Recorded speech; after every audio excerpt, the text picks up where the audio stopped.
My name is Turkey Ferrari.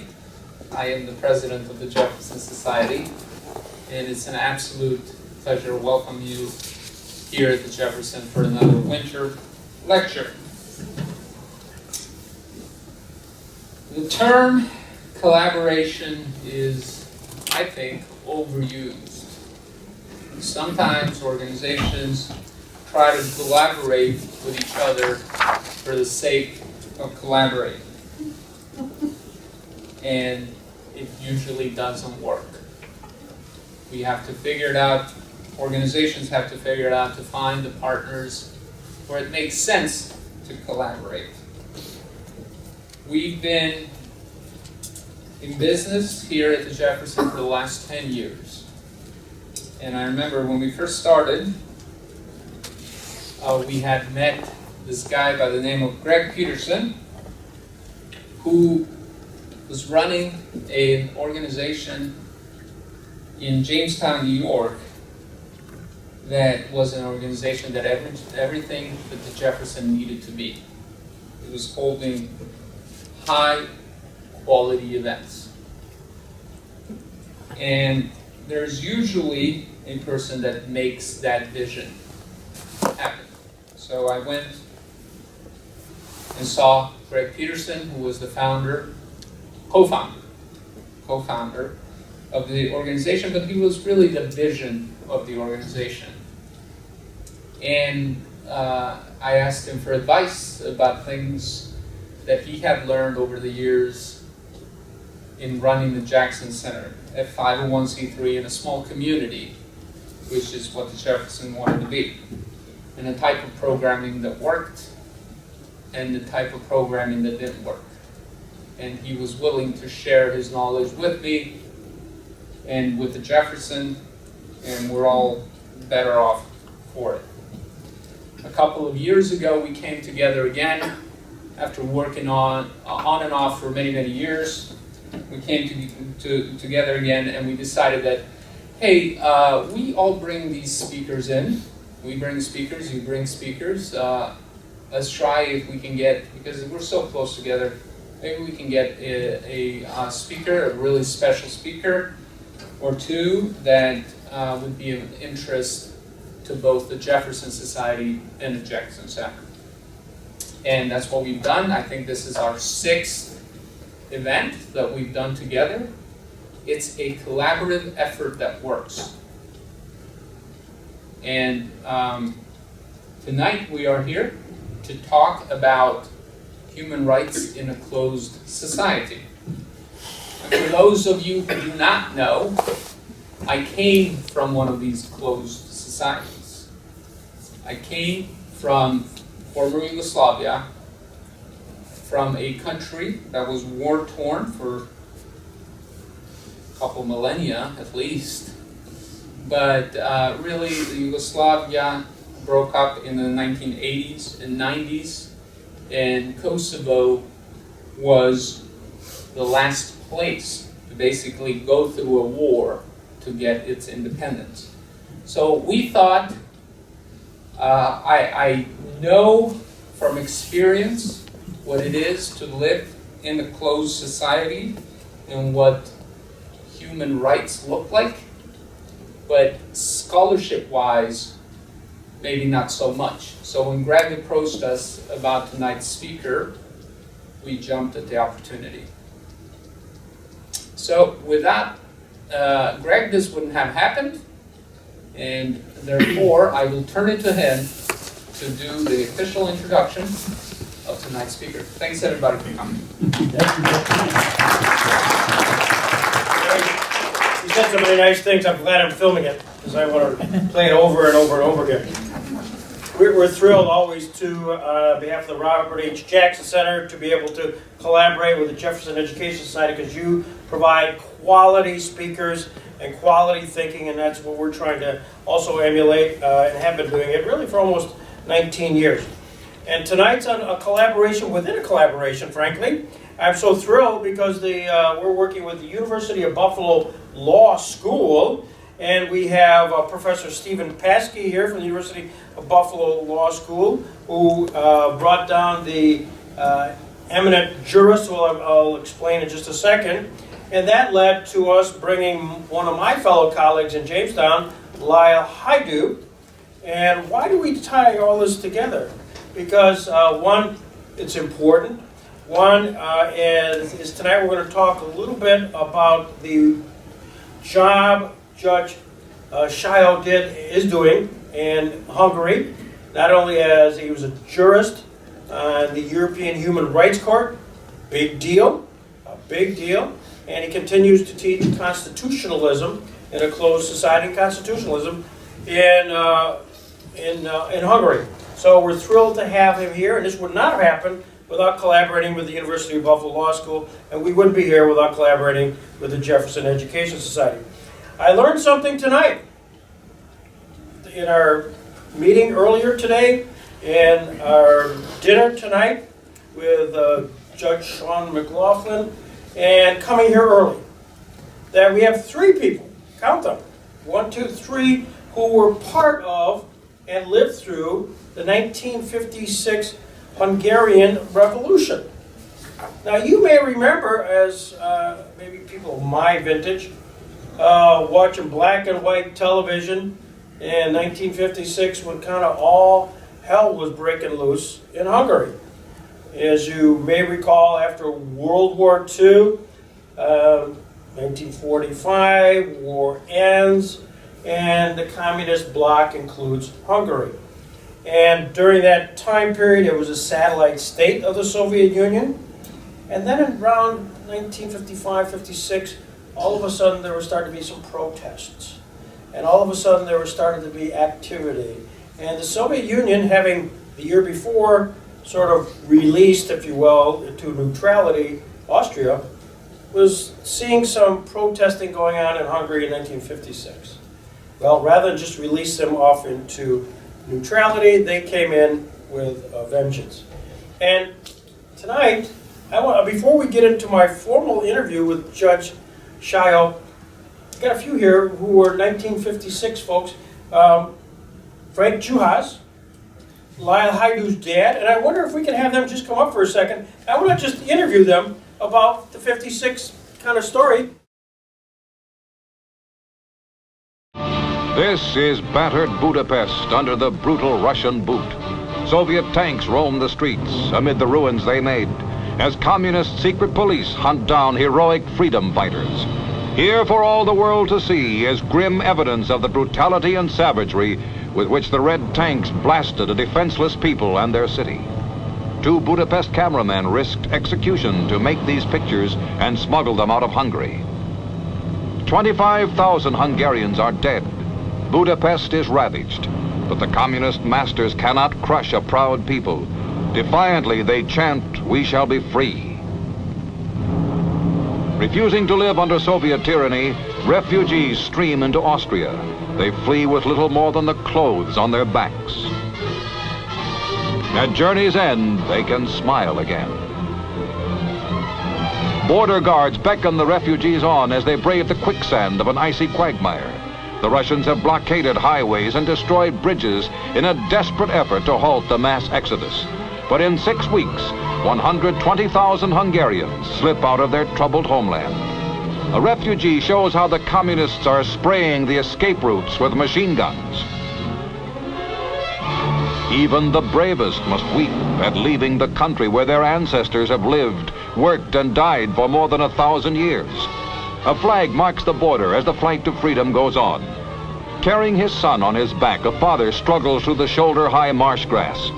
Traveling day and night in freezing cold, the refugees stumble, numb and dazed, onto Austrian soil. By cover of night, other Hungarians make their escape on a tree trunk spanning a 14-foot border canal. Eager hands reach out to pull each refugee to safety. An endless flow of displaced and homeless, fleeing the black night of Soviet terror. Austrian relief agencies provide transportation to 63 refugee camps, where the uprooted Hungarians are housed and fed. None are turned back despite crowded conditions. 1,300 refugees find asylum in Holland, one of 16 countries offering new homes to the latest victims of communist inhumanity. The free world, which suffered through Hungary's gallant struggle for freedom, opens its hearts to the homeless masses. More than 50,000 are moved from Austria to other European countries. Out of the tragedy of Hungary has come an international mercy mission that knows no boundaries and no limits. Daily in Vienna, trains wait to take the children of Soviet oppression to a new home and a new life. This train is bound for Switzerland, where officials ask only 2 questions, name and birth date. Yesterday's suffering is eased by the hope of tomorrow.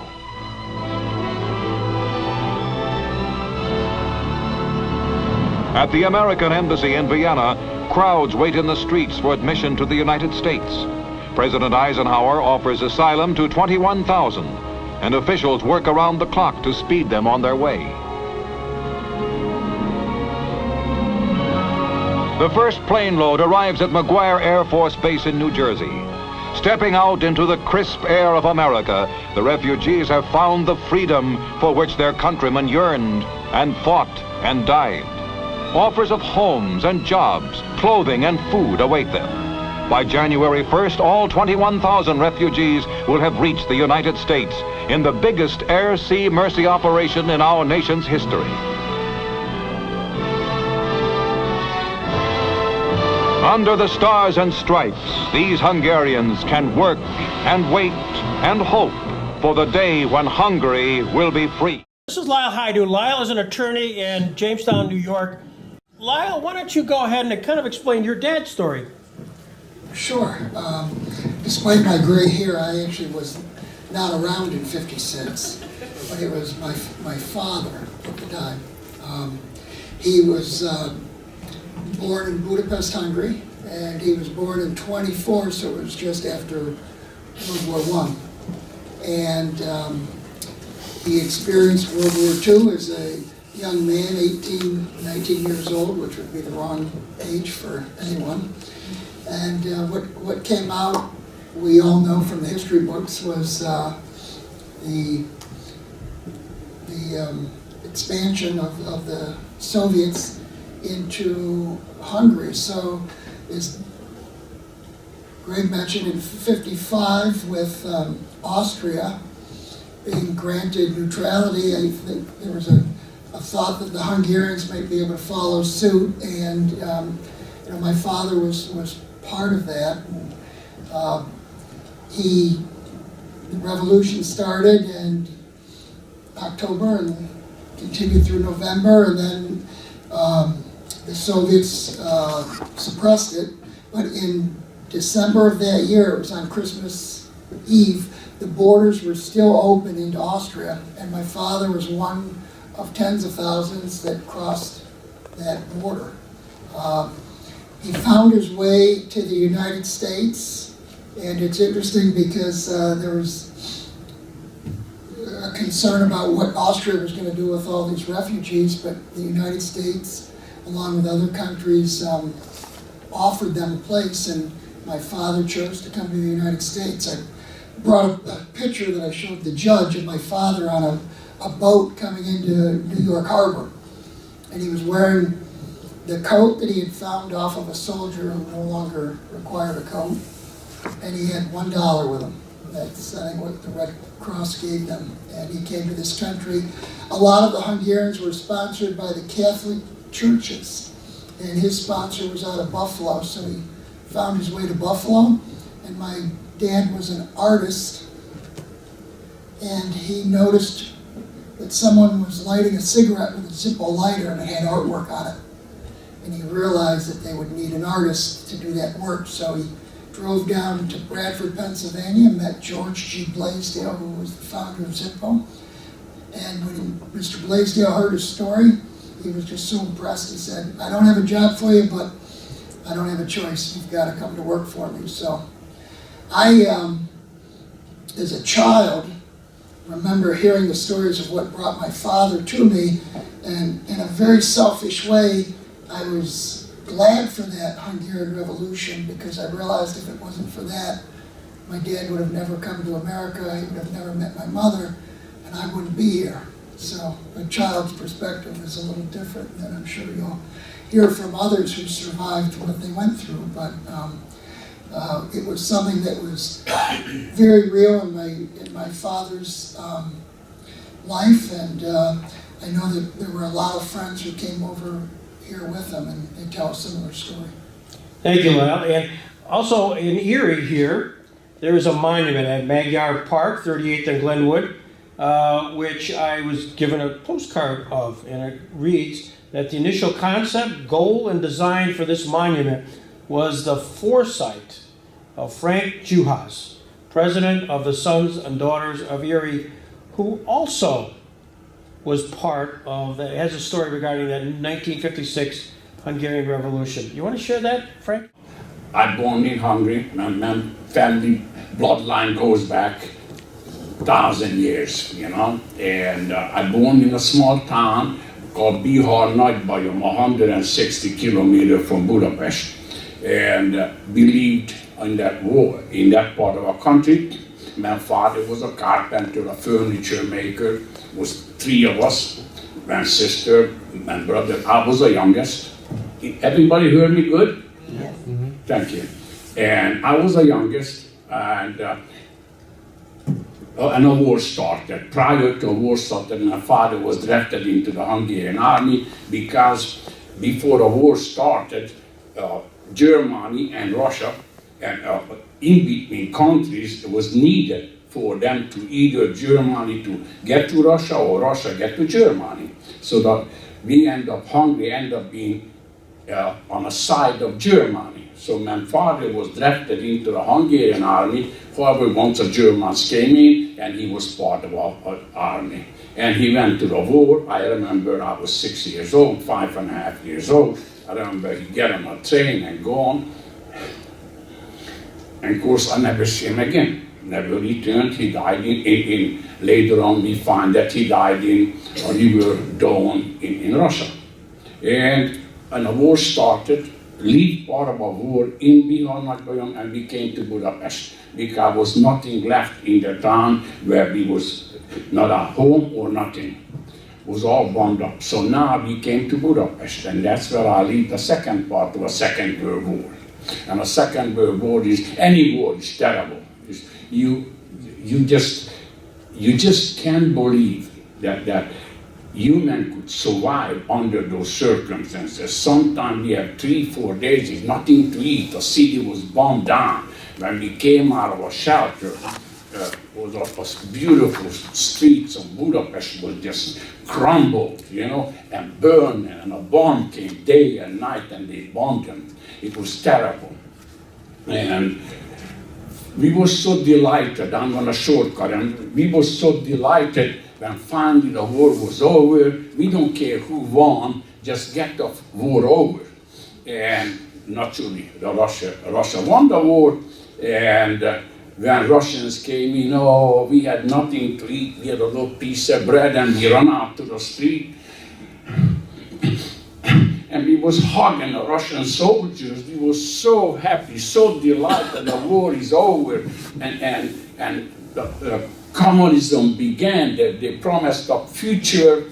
We going to paradise. Oh, it was so good. Now we're gonna be able to eat and on and on. Of course, things went good. We have to give it to them. You know, out of a war anything was good. But later on came communism.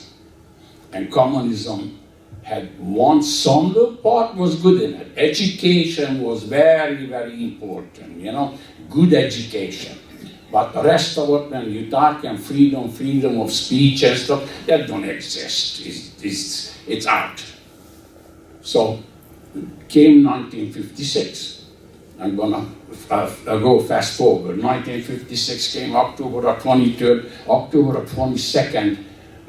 Already was a movement in Budapest. I worked in a 13th zone in Budapest, and on the 23rd was a radio announcing that they're going to demonstrate, a bunch of youngs. college student. And the revolution started. They, of course, communism, you cannot strike, you cannot demonstrate, you cannot speak against it. Only choice you got is you either win them or you're against them. There's nothing between. There's no other side there. You either with them or not. And anytime you're not with them, you got trouble. And as the revolution started, we was victorious. My brother and me and many, many other wonderful brothers, young men, 10, 12, 13, 14, 15 years old, they was out and we barehanded fought the Russians, you know? And they came, they beat us, we won. We won a revolution, and November 4th they came and run us down, and that was basically, from that day on, was everyone who escaped out of there. First the state line was open, after that you have to escape, you know? And my brother and me decided December the 6th to escape. It took us 6.5 days to get Austria, and because we cannot go to towns or any place to hide, and most of the time we traveled nighttime, and we got to Austria, and we asked for political asylum in Austria. Was United States taken so much, Australia taken so many numbers, so waited about 60 days in Austria, and from there we went to Switzerland. Switzerland gave us a temporary entry, and after that I applied for United States and I came to this country. I waited 9 months in Switzerland to come to United States. And finally, 1957, November 27, I had a visa to come to United States. And I came and wondered what is all about America. I did not understand what is it, what made that country so young, 500 years old country, and how that country became supersede all other countries.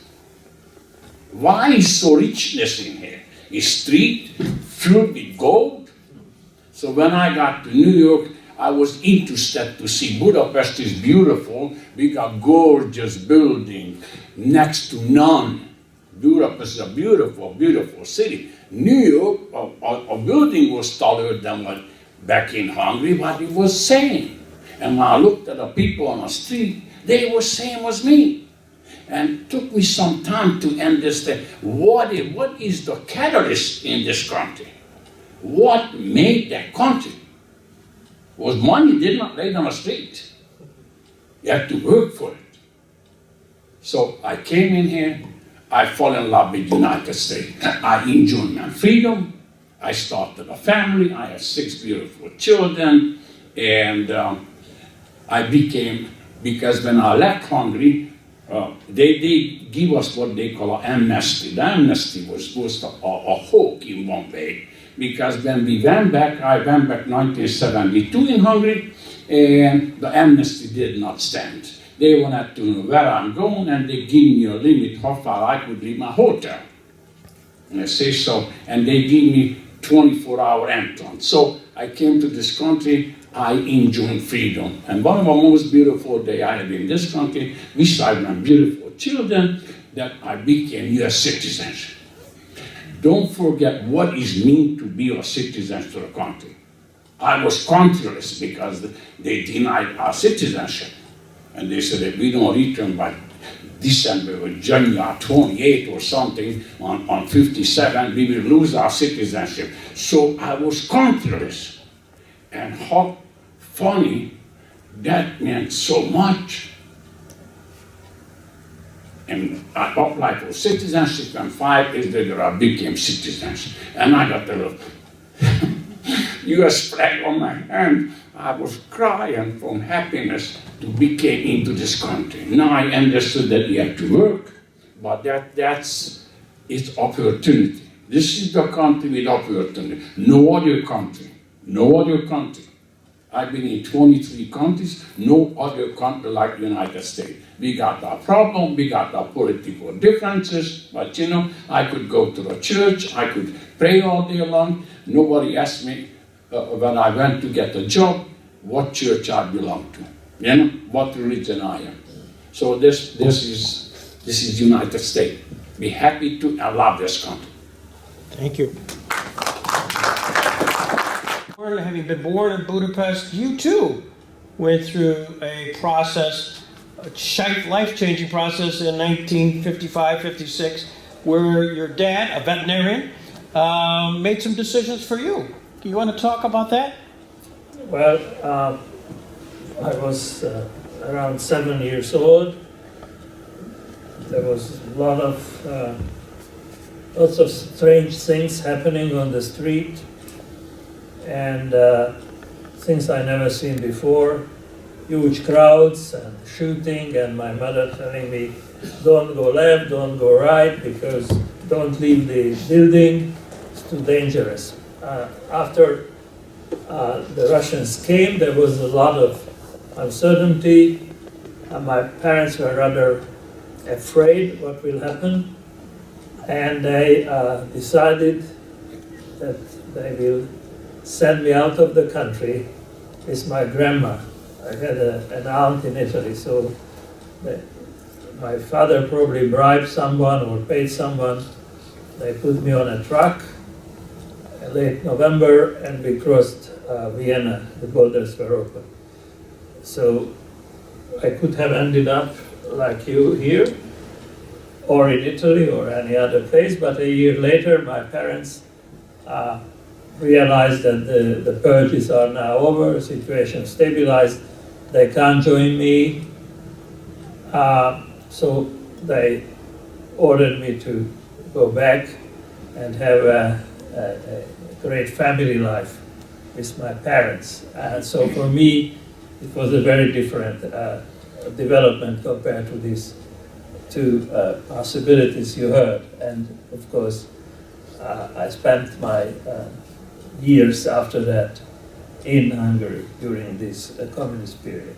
Well, talk a little bit about that. I mean, these gentlemen's family experiences were getting out of Hungary, heading ultimately to the United States of America. You stayed there during communism, a communist government which held forth until 1989. So give us a little sense of what it was like. And you were in Budapest, right? Yes. Yep. So what was it like? What was the, give us experience. So I was born in a good year, relatively speaking, because by the time I grew up, the mass oppression changed a little bit. There was oppression, but basically the communists didn't have to use much violence for that, because people's memory was enough to keep them, if not loyal, but at least they were not troublemakers for the communist regime. So there was so much oppression, first in the 50s, in the Stalinist period, and after the 1956 revolution, that after that, there wasn't need for the most brutal forms of oppression. Few people were arrested, especially if they dared to open their mouths. There was still a lot of discrimination depending on family origins or political opinions, but it was not anymore this daily, brutal, violent oppression. So I was raised in that atmosphere. I could attend a university, which was, let's say, I started in 67, in 63, 64, it would not have been probably possible because still they considered family background, etc. But by 67, things calmed down. So I graduated to explain the nature of this oppressive regime, which was very different by that time from other communist countries. For political reasons, I could not remain and teach at the university. I had some ambitions to become a professor, and my professors invited me, but they were told that this is not possible. I'm too there are political problems. But by that time, the Hungarians had this idea that they've created research institutes where you could do research not only in law or social sciences, but in all areas for people who were not politically reliable and could not remain to teach. So I got to this research institute, and the deal was that if you keep a low profile, you can read and write whatever you like. You cannot publish, perhaps, so you have to be very careful with what you publish. But I got a salary, and it was not bad at a personal level. And the system became softer and softer without ever giving up on a fundamental deep oppression. So everybody more or less was aware where the limits are. As long as you didn't go straight against the wall, you could somehow survive. If you started to raise your voice, you got into trouble. And that was the system in the second half of the communist regime. But again, Hungary was rather exceptional.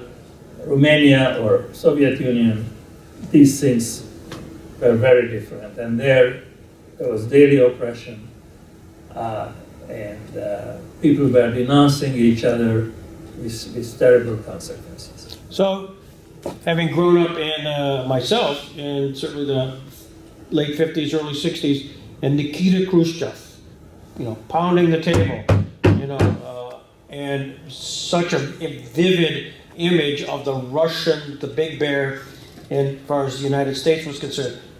Did you get any of that sense growing up in the 60s in Hungary, which of course was a state of Russia, of Khrushchev's power, or was it just the course, the rhythm of change was different? So when Khrushchev was in power, Khrushchev was one of those who ordered the invasion of Hungary in '56. So he was relatively hardliner. And in '63, this is Khrushchev, Cuban.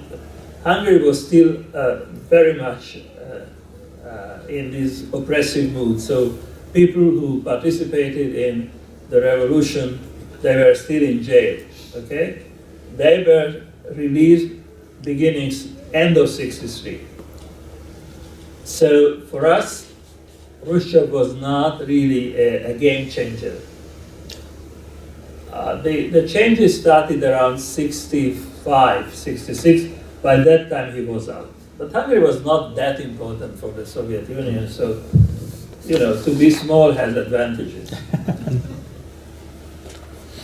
I read someplace here where in 1968 there was sort of a general amnesty of those that were part of the revolution in Hungary. Yeah, there were several rounds. The last one was '68. The big amnesty was end of '63. You're an esteemed jurist. Were you always destined to be in law? Was that something you wanted to do? No. I wanted to study literature, and when I had to make the application, which university I would like to attend, I had an accident, so I was comatose a little bit, and my father filled out the form, and then I was really comatose. I put my signature there, but it was not clear what I'm signing. So by the time I recovered, I ended up in a law school. Purely by accident, yeah. Well, it was my father's, purely by accident, because I had the accident, yeah. Absolutely. Wow, so you go to law school. There's so many lawyers in the room here today. we go to college for 4 years, and then we go to law school for 3 years, and pass the bar exam and enter the practice. What's the process in Hungary? So the Hungarian system is a truly continental system, a version of the German system. It's traditionally was always like that since 18 something. You pass a high school exam, final exam, and then you go straight to a university 4 or 5 years, and from day one it's specialized. So if you want to study, if you go to study year 1 literature, you will get a degree in literature. If you go to engineering, from year 1 you study physics, mathematics, and you end up with a degree in engineering, and so on and so forth. Medical school, the same. The age of 18, you enroll in a medical school, and that's it. And this is pretty standard in Europe. So you're in law. Did you practice law? No, I never practiced law because, well, I had some reservation. That's why I never wanted to go to law school, because it was very clear that in a communist system, law is a problem. So it was the last thing I wanted to do is to go to practice. That's how I got into this scholarship business. But again, to study communist law was not very attractive, so I really got into very, very fancy, abstract legal philosophy thing, which had very little to do with the reality. But again, as I told you, the last thing I wanted to do is to practice. Imagine that you have to apply this very primitive communist law. It was not really what I wanted. So in all of your years of being in the legal field, you've never filled out a timesheet whatsoever? Not a thing. This is tough, Lyle. I'm telling you, Tom. All right. Come on. This is hard. So as you work your way through the academia, I know one of the things that you are very well known is your relationship with the CEU, which is a university in Budapest. And tell me how you got affiliated with what is known as the Central European Union. Okay, so around 87, I was involved in or started a legal movement. It was called the League for the Abolition of Death Penalty, which some people agree with abolition, others not, but in Hungary and in communist countries, this had a very specific meaning, because the official doctrine of communist law was that death penalty is great, and there was reference already to the leader of this Hungarian revolution, Imre Nagy, and he was executed in a mistrial, by a kangaroo court in secret. And in Hungarian history, many people were sentenced to death, and death sentence was executed, who turned out to be national heroes and stood up for good cause. So to say that death penalty is unacceptable, especially for political crimes, was odd in 87. And this was not illegal. I wouldn't say that it's illegal, but it was not a legal movement, okay? Now, because of this and other things, I once again was taking a certain distance from the government. Then the change came. So because of this involvement, and because I was never allowed to teach at a communist university, but I had an academic, credible academic performance, when this new private university was established, they asked me to become the founding dean of the law program. At the same time, I would like to add that since '89, because of the enormous interest in changes in Eastern Europe, I was invited to teach in the United States. Actually, I spent one semester at SUNY Buffalo, the law school. So with this American experience and this lack of Hungarian involvement in academia for a new university, I was rather interesting. And that's how I got into funding the law program at this new private university, which is a US accredited university. The Central European University is a graduate-level, private, American, not-for-profit university accredited in Hungary and in the United States, located in Budapest and Vienna. And the university offers top-ranked degrees in humanities, philosophy, cognitive sciences, social sciences, law, among other programs. It was actually started by George Soros. Yes, so he was the donor, and he gave a huge endowment, and that's the source. I'm sorry, I have to correct you if you don't mind. Everybody does. Go ahead. Or your sources, because the fact is that you mentioned that it is in Budapest. This is the last academic year that we are in Budapest, because the accreditation in Hungary was revoked by Parliament. So from next academic year, it will be Vienna.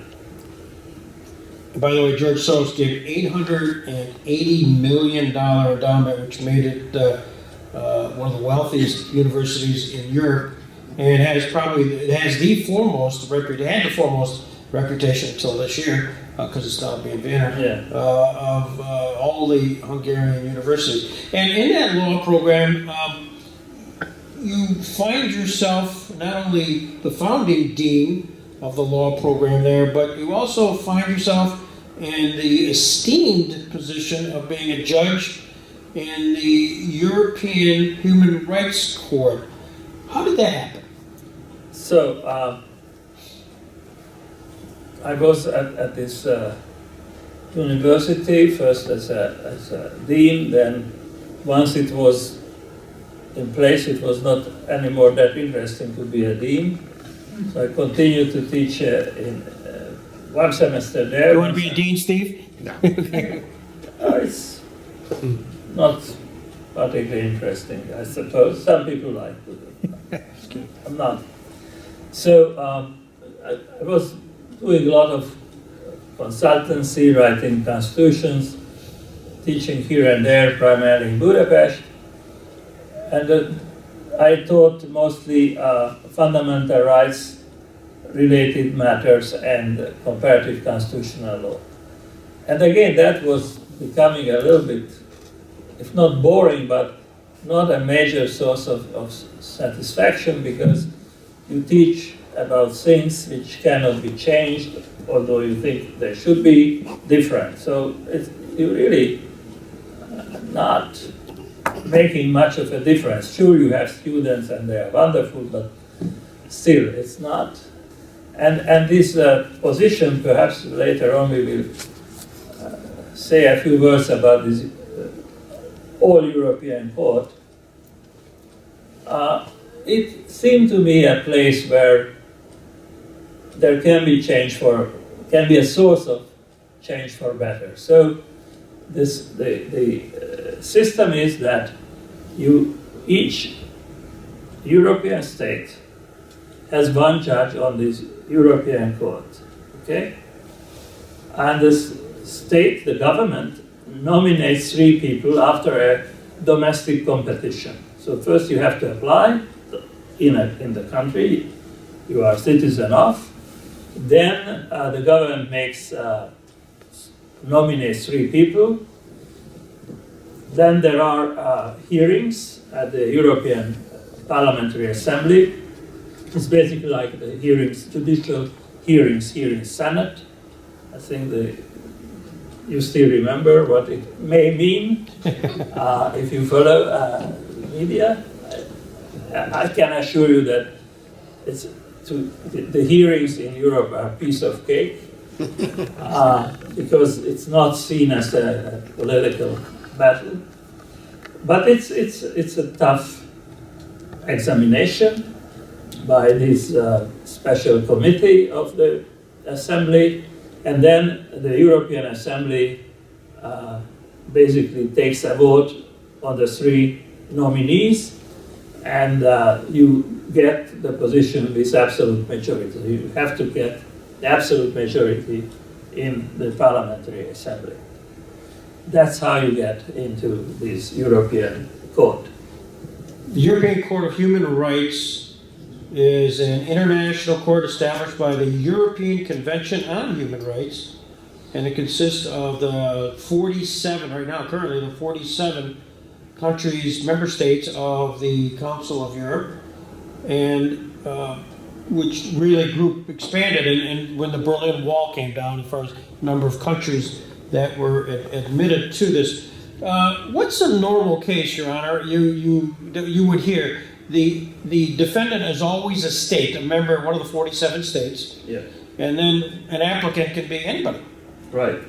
So, as you say, anyone whose human rights are violated by the state, any of these 47 states, is entitled to launch an application to the court if they have exhausted domestic remedies. So you have to go through all the domestic proceedings. So if you are accused of a crime and you think that is a mistrial or fairness is not observed in the trial, you have to appeal and appeal and appeal. And once the highest court in the country ruled that there is no problem, the person who feels to be a victim of a lack of fair trial or any other fundamental human right goes to the court is in Strasbourg, so goes with a document or sends a document to Strasbourg, and the defendant will be the state, the one which is the origin of the violation or alleged violation. Okay? So it's a very nice job because you can't do harm to anyone. The only thing you can do is good. You will never convict someone who is innocent. The worst thing that can happen that you do not intervene where an innocent suffered injustice. I hope we never did that, but who knows anyway. So it's a very special position that the court is occupying in Europe. Each of these 47 states has a constitution. Yep. And you, as part of being a member of the court, part of being one of the distinguished academics, have spoken about constitutionalism in a closed society.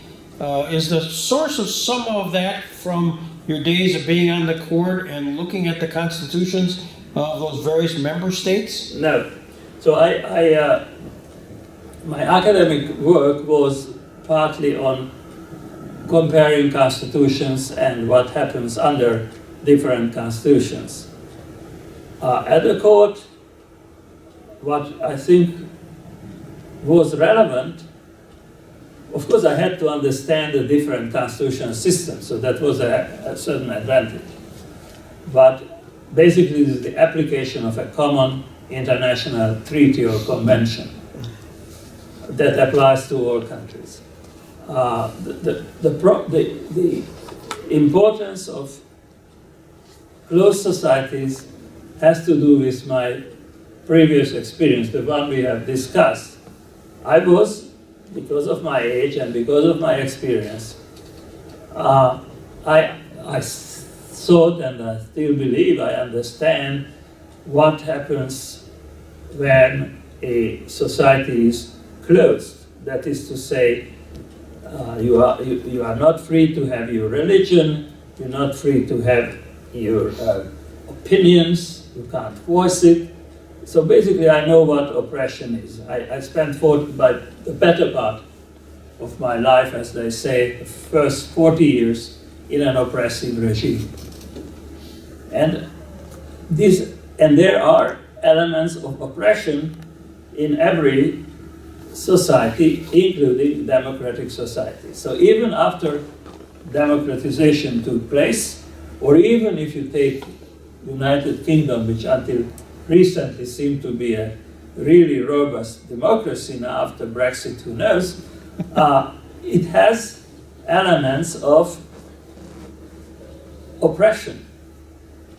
It has elements where the judicial system cannot correct its own mistakes, where police has its own interests, which means that people are mistreated. So I thought that what is special in my experience is that I have a sense of what can go wrong. Okay? And this is how I perceive the work at the European Court of Human Rights, that we are to protect human rights exactly in order to avoid similar oppression to develop. Because it builds up, and very quickly, if you don't stop it.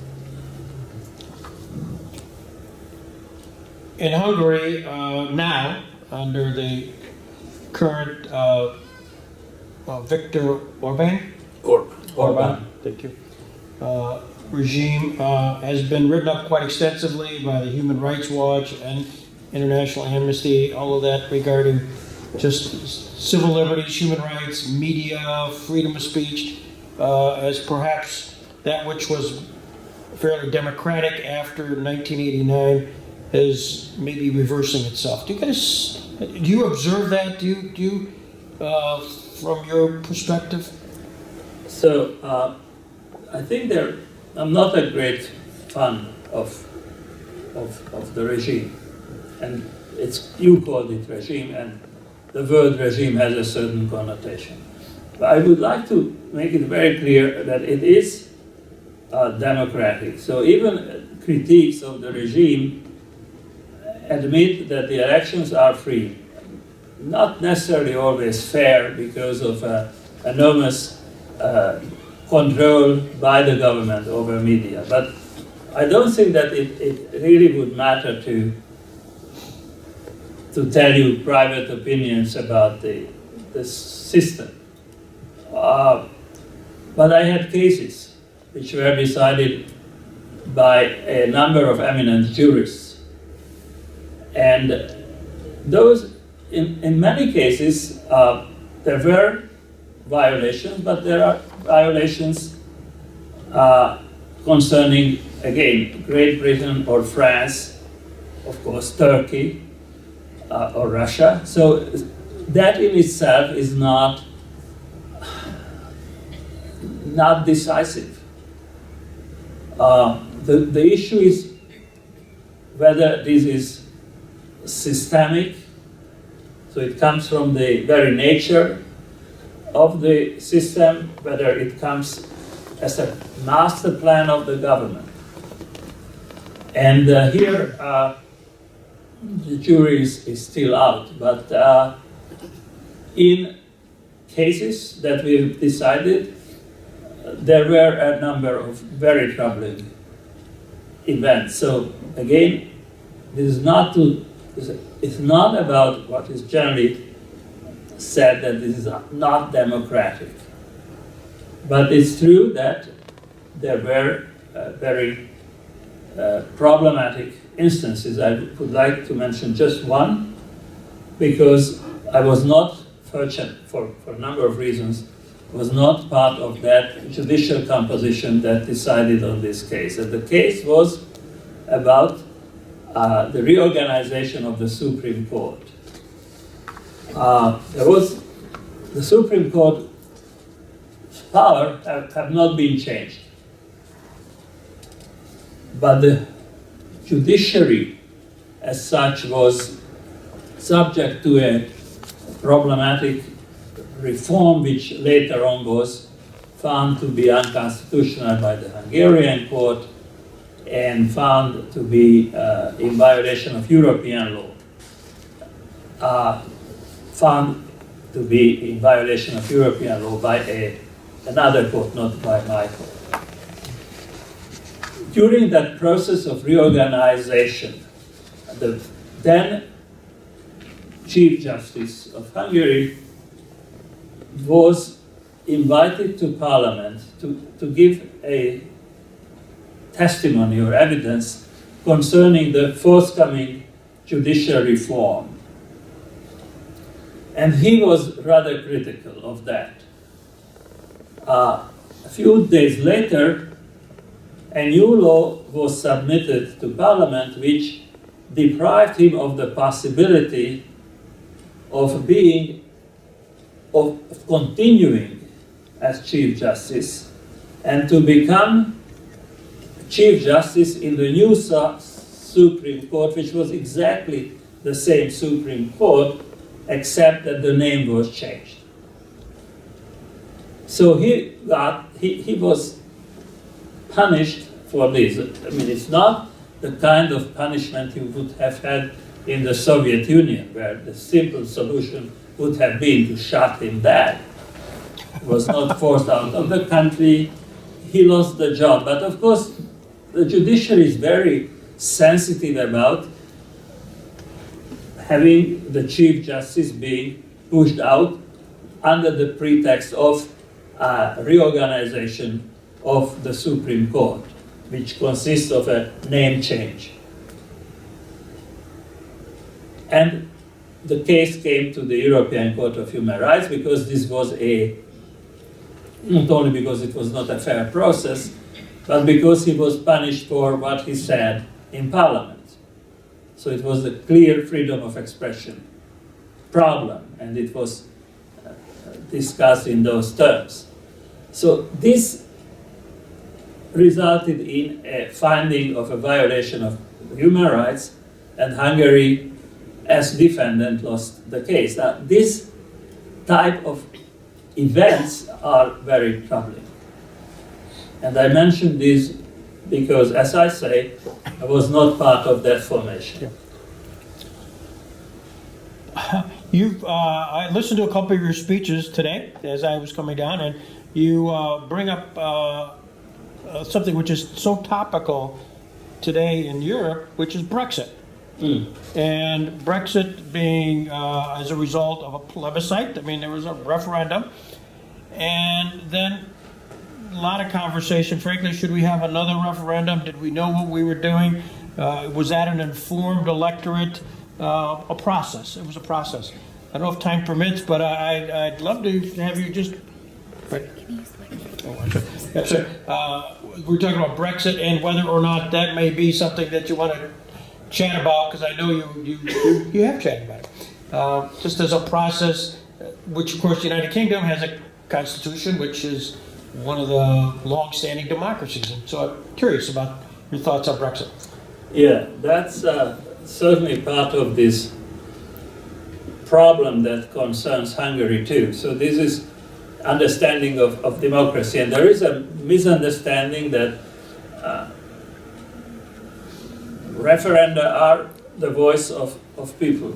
It's not an accident that at the federal level the US Constitution does not recognize that, because if you allow everything to be decided directly by the people, that may become subject of manipulation, and that's not a great thing. The problem with Brexit was exactly that it was imposed on people, and people believe that now they have their voice. And by imposition I mean, if you take Switzerland, where referendum works perfectly well, they were educated in the tradition of referendum for 200 years. The processes of referendum are very clear, well-tailored, controlled, so people know what on earth are they going to decide. The consequences are made clear in a debate. The consequences could not have been made clear in the debate leading to Brexit because no one was in the position to say what will happen, what will be the consequences. So this was a total misunderstanding and a manipulative misunderstanding of how people should speak. I'm not saying that people should not speak. I'm saying is that the problem in Europe and many other places, Venezuela, is that the way you formulate your voice is, if you are a singer, you have to learn how to sing, right? You may have the most beautiful voice by nature, but it still needs certain training in order to be able to perform in an opera, right? No, it doesn't go without that. And the same applies to referendum. Otherwise, it's a plebiscite, that is to say, the government forces you to vote his views. Now, I'm not saying that this happened in Britain. Actually, the government was against it at the time, but it was not structured. And that's the fundamental issue of a genuine constitutional democracy, that it provides proper forms, structures to express popular will, popular ideas. That was missing in Brexit, and this is a major and increasing problem in Europe, that sheer forms of democracy are there, but then they are abused because of through manipulation. That's the current problem. You've had an opportunity and written about constitutionalism, and we're going to probably wrap up with this, Judge. And part and parcel of our Constitution and part and parcel of our system is the rule of law. And I wonder if you could just comment on, as you look at what's happening maybe on a more global basis, is our concept of the rule of law under siege? Yes, it is, partly because in many countries what matters is result. And if people believe that there are shortcuts, you don't have to go through formalities, what matters is just to become rich or to have access to services. And on the short run, this may work and may create legitimacy for the regime. So, but it backfires because, okay, imagine a poor society gets rich or relatively well-to-do, but the rule of law is not respected. Next day, those who, with considerable effort, gained a normal, decent livelihood can lose it because nothing will protect that.